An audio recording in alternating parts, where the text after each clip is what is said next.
The classroom was filled with the usual energy of a college lecture hall, students chatting, flipping through notebooks, and checking their phones. Among them sat Daniel Carter, a man in his early 30s, wearing a simple black t-shirt and jeans. His posture was straight, his presence calm yet commanding. Unlike the younger students around him, he had seen things they could never imagine. Daniel was a veteran, returning to school after serving in the military for over a decade. He had spent years in war zones, enduring hardships most people wouldn't believe. Now he was here, hoping to rebuild his future with a degree. As the clock struck 10, the classroom door swung open. Professor Amanda Whitmore entered, her heels clicking against the tile floor. She was in her 40s, sharply dressed, with an air of authority that filled the room.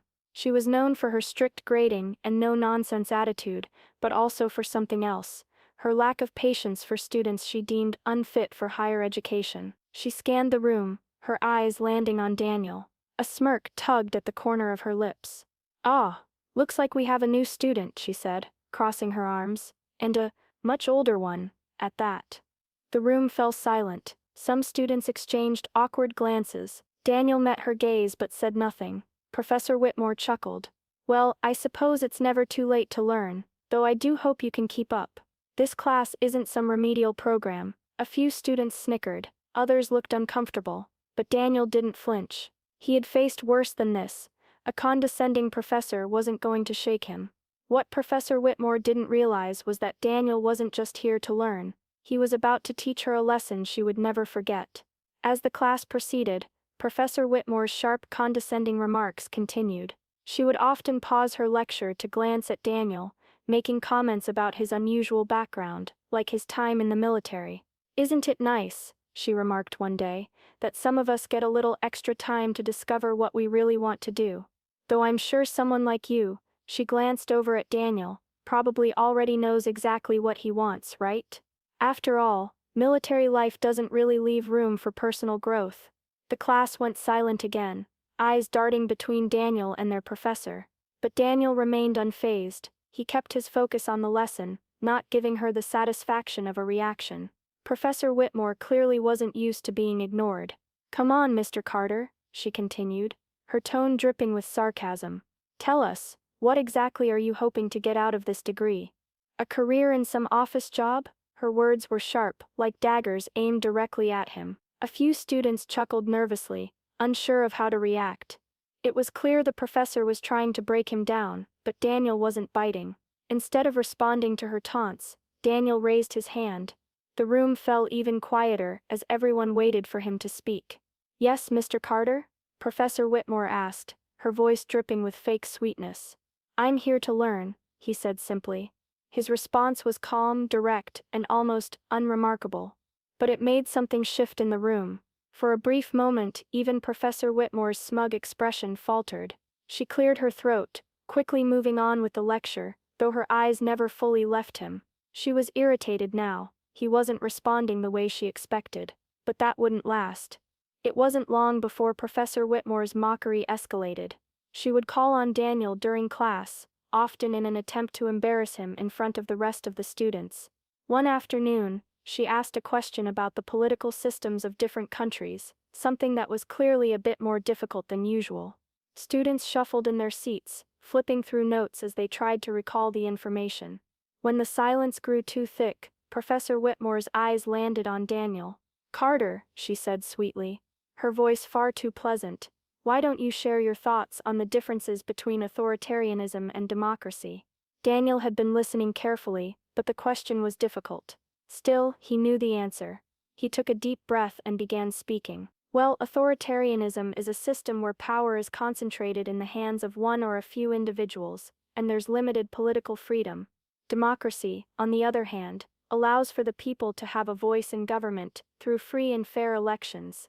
He spoke calmly, his voice steady, but as soon as he finished, Professor Whitmore interrupted. Well, that was a very basic answer, Mr. Carter," she said, her tone dripping with disdain. "For someone who's supposed to be an adult, I would have expected more depth." The students around him shifted uncomfortably.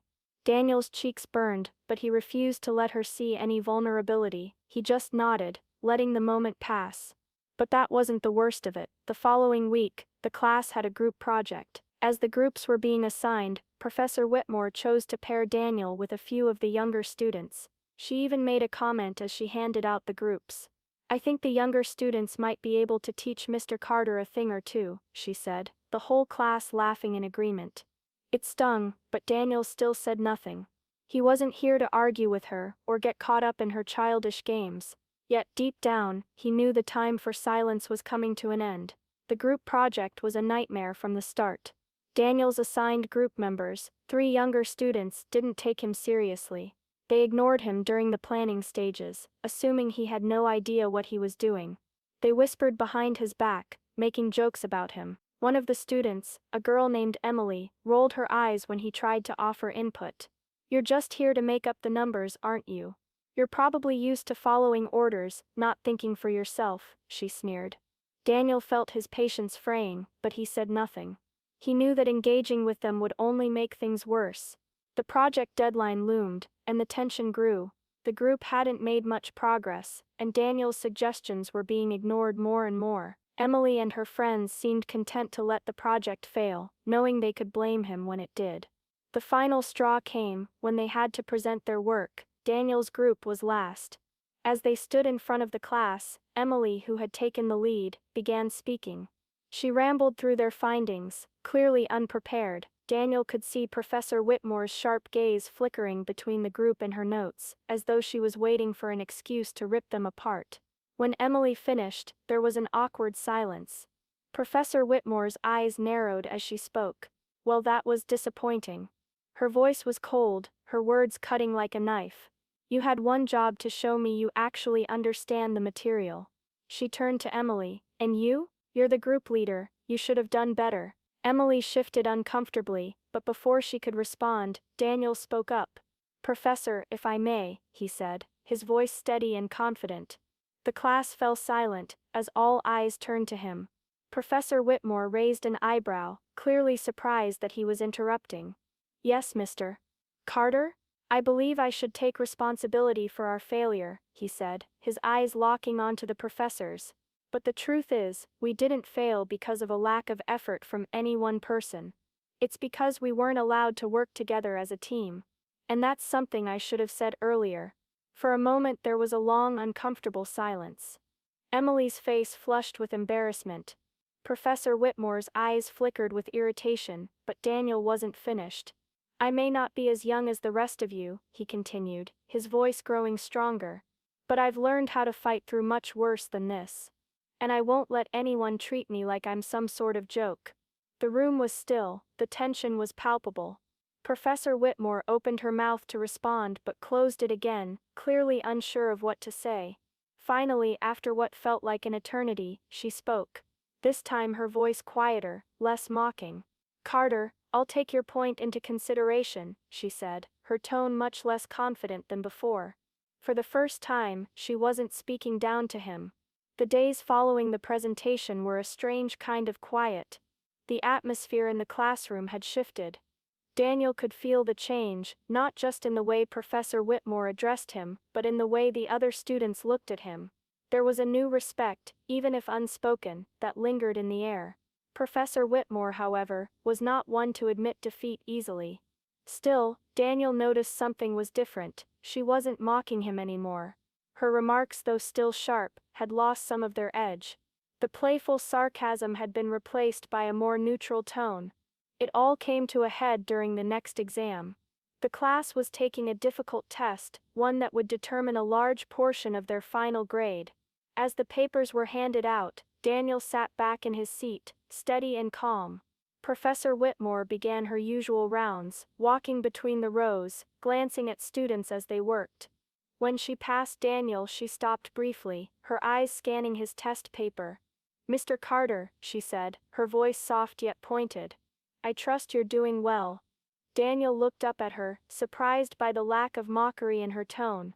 "Yes, Professor, I am." She studied him for a moment longer before nodding and walking away. It was a small moment, but to Daniel it felt like a victory. He could sense that something had shifted in her, something subtle but important. When the exam was over, the class filed out one by one. Daniel waited until the last of the students had left before he packed his things. As he made his way to the door, he was surprised to find Professor Whitmore standing there waiting for him. "Mr. Carter," she began, her voice quieter than usual. "I need to apologize for the way I treated you. You were right about the project. I underestimated you, and I shouldn't have." Daniel's heart skipped a beat. He had never expected an apology, especially not from someone like her. But there it was, hanging in the air between them, genuine and unforced. "I understand that my behavior was wrong," she continued, "and I respect your dedication. I've seen it now. It's clear you have more to offer than I gave you credit for." For a moment neither of them spoke. It wasn't an easy thing to hear from a woman like Professor Whitmore, who prided herself on being in control. But there was something raw in her admission, something that spoke to a deeper understanding of respect and growth. "I appreciate that, Professor," Daniel replied, his voice steady.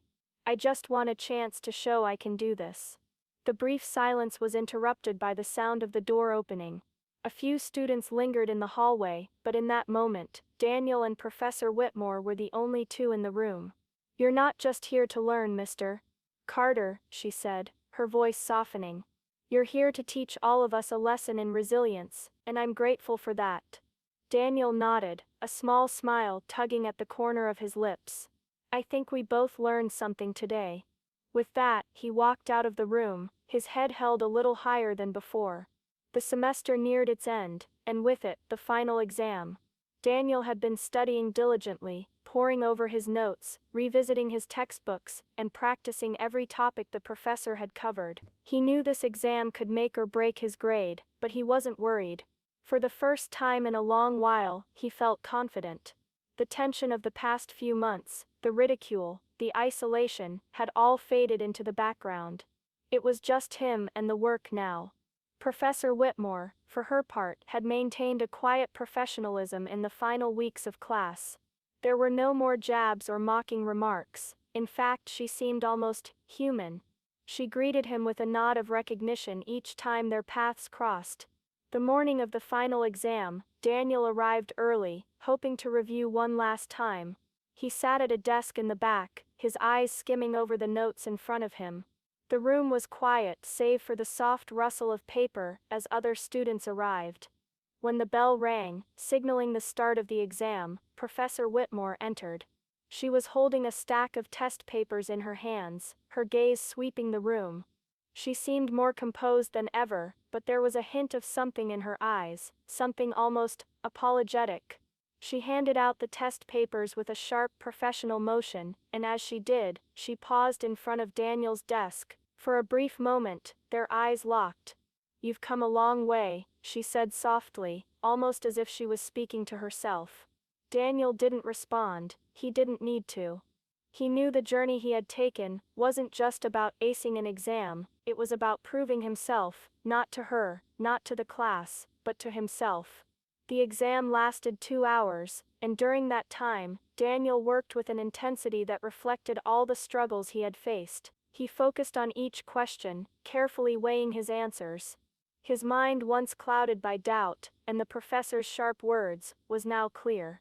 The work came naturally. When the test was over, Daniel turned it in, without hesitation, his heart steady. Professor Whitmore gave him a quick nod as she accepted his paper, but there was no comment. Over the next few days, the class awaited their final grades. The atmosphere in the room had shifted completely. Professor Whitmore's usual air of control seemed less rigid. She was more subdued now, more introspective. Then the moment arrived. The grades were posted on the bulletin board. Daniel stood in front of the list, his stomach tightening as he scanned the page. He found his name, then his grade, an A. A small smile tugged at the corner of his lips. He had done it, but there was more.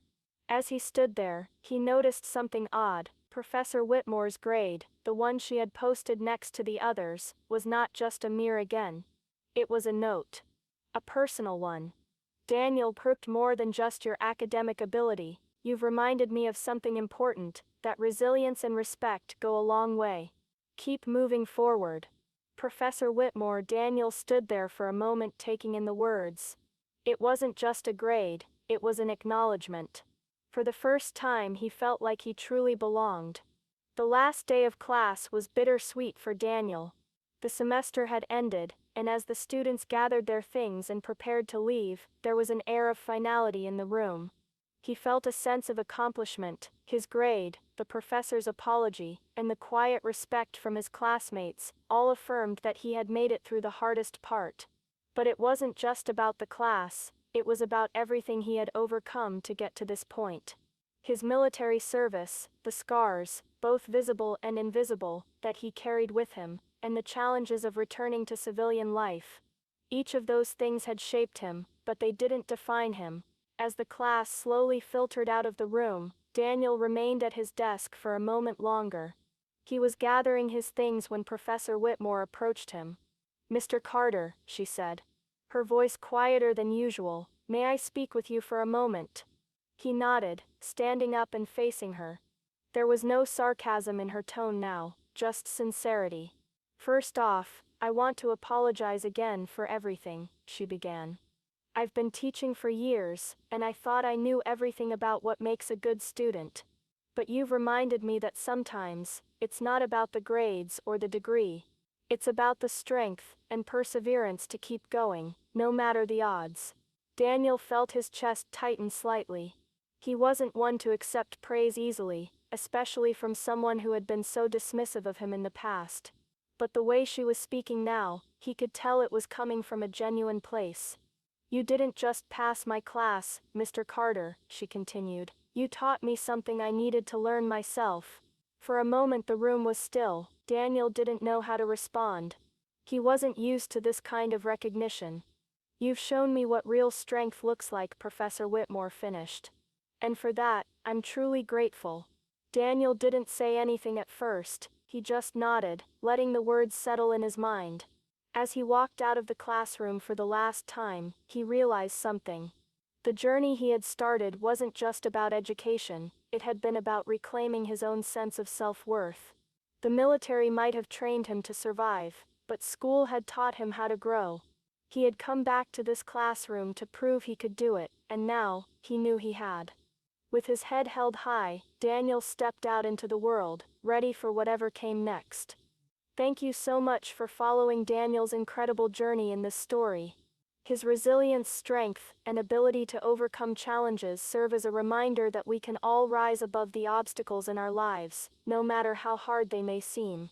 If this story inspired you, please don't forget to hit that like button, subscribe for more heartfelt stories, and comment below to share your thoughts. We'd love to hear what you think. And of course, share this story with your friends to inspire them too. Your support means everything, and we can't wait to bring you even more stories that will touch your heart. Until next time.